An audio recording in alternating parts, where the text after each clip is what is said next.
Okay, so here we are. This is in more ways than one, this is my cemetery. We're at Upper Long Cane in Abbeville, South Carolina. A little different than what I normally do. This one isn't a lost cemetery back in the woods. It's just a beautiful cemetery. It is a cemetery technically for the church, Upper Long Cane Presbyterian, but it's a little bit more than that at this point. A lot of beautiful trees around here. If somebody sees these things with pink blooms on them and knows what they are, let me know. Really like those. We're kind of from the main highway. We're on the right hand side. This would be one of the newer sections. Newer is a loose term. You will have everything from people who've basically died in the 50s to current day in here. But this is a very, very large cemetery.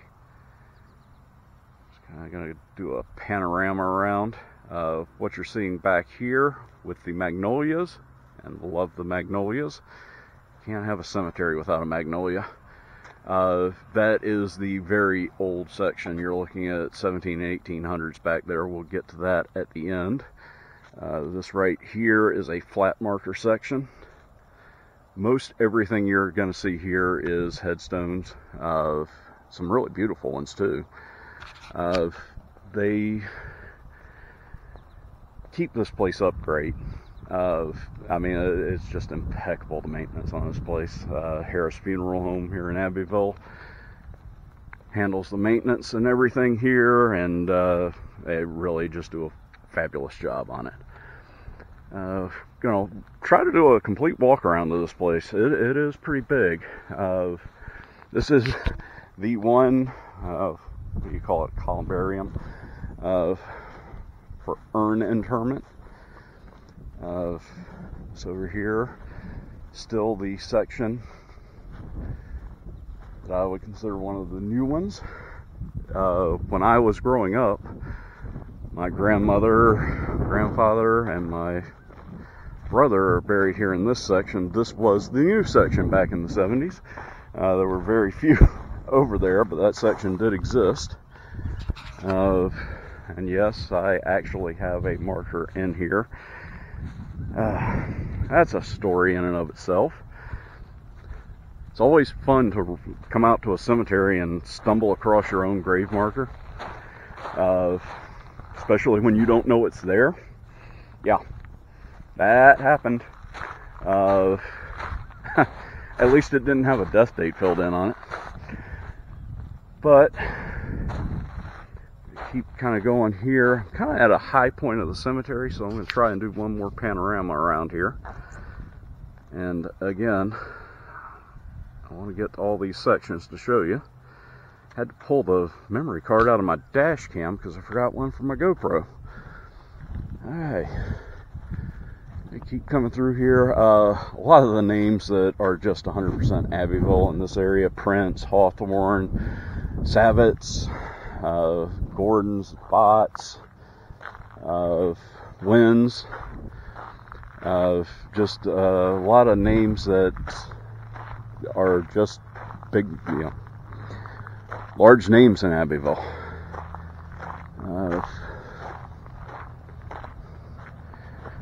Kind of walk through this section, the little maintenance shed there. We're going to go up that direction, and that for the upright memorials is probably the newest section in the cemetery.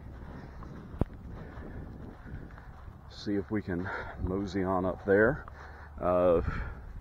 This area over here and right there before you get to the maintenance shed. These,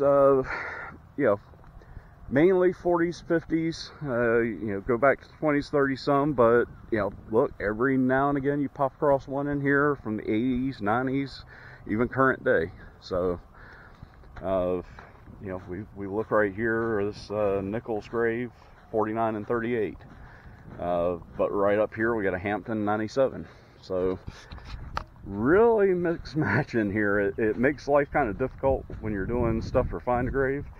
And somebody passes away in 2020 and you're thinking, okay, well, they'll be in this section, and nope, they're buried back here with family in one of the older sections. You don't run into this much, but I will show this.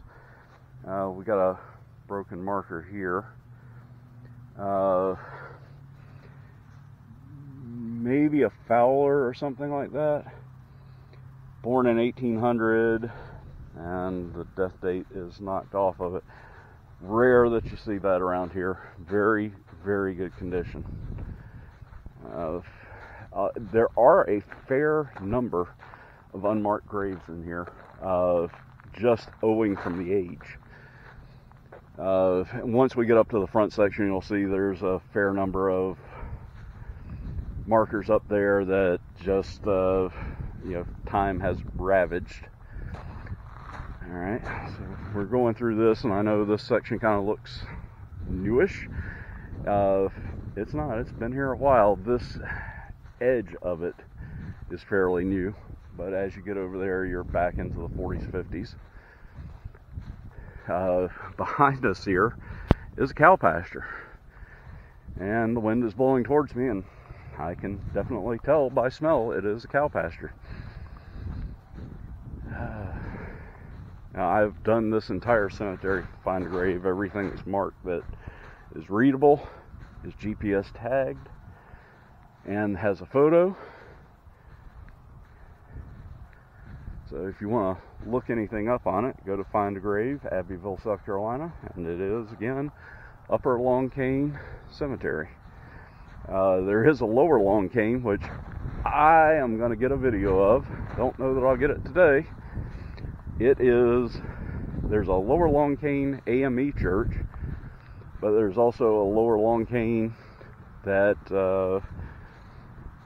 is a defunct church that is way back in the woods. I'm going to take a video of this real quick. This grave right here, I mean specifically this marker right here, hoping I can get good on that. I was actually contacted by a relative thanking me for taking the picture. That wasn't a request or anything, it's just one that I came across, and I remembered that grave because it was so interesting with that little Southwest themed marker there. This right here is pretty much the newest section, quite small and almost filled up. Bott's grave back there, that is Coach Bott's, longtime coach of Abbeville High School, and multiple state championships in football. Again, this section here, very big mismatch. A lot of things, just walking by one from 61, there's another one from 2010, 2018, and you can see there is a burial that has either just happened or is getting about to happen. Alright, so we're approaching the side road here, so we're going to turn down. Start walking through here. Again, just a very mismatched section here. You'll see 70s, 80s, and as we get closer to the front here, you'll start seeing 40s and 50s, and all interspersed. It is nice here. It's usually pretty easy to pick out when a new marker has been put in place, especially in an area like this, because the new bright clean marker stands out, but most markers here are fairly clean. Yeah, we've got a couple here. Yeah, they got some of that lichen growing on them, things of that nature, but I mean, you can see it's very minor. A lot of good sun coverage here, so I'm sure that helps. I just remember growing up, there were an awful lot of trees here, and some of them are gone. That's just maintenance of as trees age. You got to do something with them. But it was mentioned to me that the magnolias might be taken out, and I certainly hope that doesn't happen, or if they are, at least replace them with new ones. It's a catch-22. You don't want a big magnolia tree falling and damaging some of these wonderful markers. Gonna walk up here and take a look at this. We are getting into the older sections now. We're looking, more turn of the century things here. As you can see here, some of these are very large and very ornate. I'm going to try and look through here. I think it was 2018 that a tornado came right through the cemetery. Damaged a couple of markers, but nothing horribly bad. And just show a couple of these somewhat ornate markers. And this is the odd thing here. You get into this section, and everything's 1940s, 1950s at the latest, and there are two markers from 2012.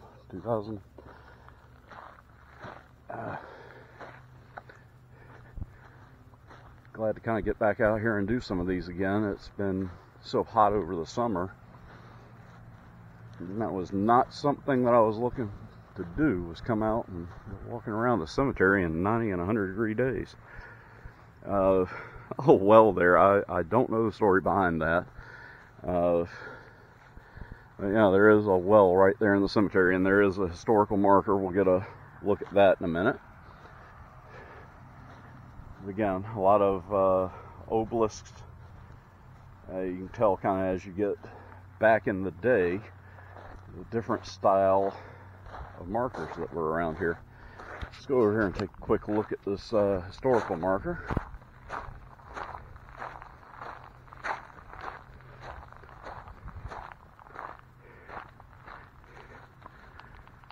Here you go. Now, got my screen turned off so that I don't kill my battery.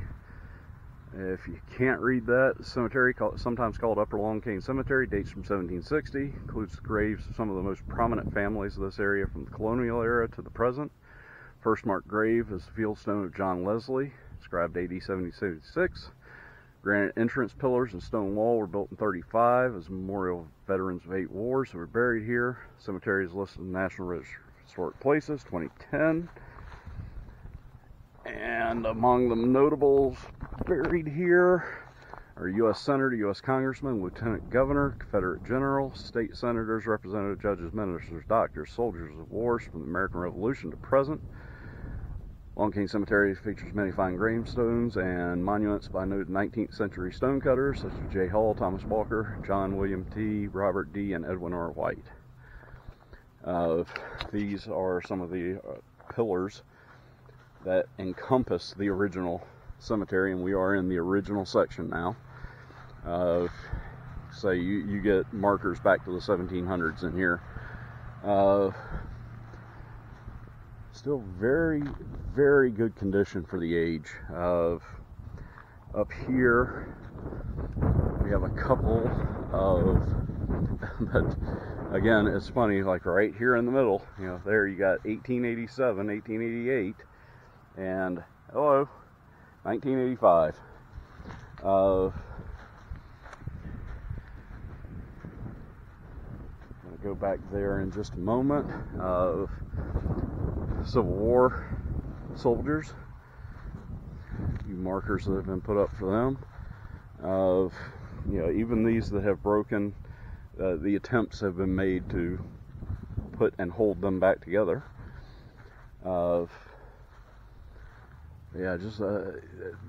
These things, some of these things are just art. Honorable David Wardlaw. I'll mention again Abbeville, the birthplace and the death place of the Confederacy. If you go look at my video on Calvary, of Amistad Burt's gravestone, who of the Burt Stark Mansion here in Abbeville, which is just a mile or two down the road. It is where Jefferson Davis stayed as he was fleeing Richmond. Love these little plants. There used to be a whole bunch of these things around here, but many of them have been, they grew uncontrolled, and many of them have been torn up. The great magnolias, and these things are probably 150, if not 200 years old.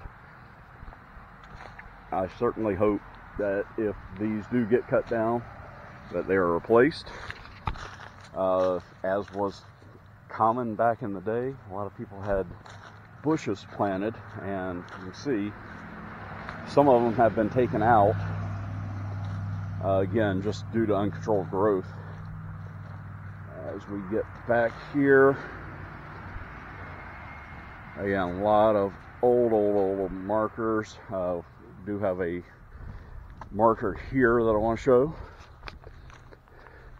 and this marker here, in memory of the first person, a young girl whose name is unknown, buried here about 1760. Story goes she was visiting the Leslie family and died as a result of injuries sustained while they were making lye soap. John Leslie and his brother Thomas, who lived not far apart, set off walking from their homes, and where they met, they established this Leslie graveyard that was later renamed Upper Long Cane. This marker is placed on her grave in 2008 by members of the Upper Long Cane Society, established in 1793 and incorporated in 1799 to provide a permanent fund for the support of the gospel and works of benevolence among Presbyterians. That would be the original marker. As was custom in the day, just a field stone. Another tree that has probably been gone longer than I've been around. And here are the Leslie plots. And as we go back here, you can see again lining the road, more of the wonderful magnolias. And again, this cemetery is just so old, you run into everything out here, every kind of grave, every period of time, what was common, you wind up seeing the gravestones for it. Here, Revolutionary soldier Samuel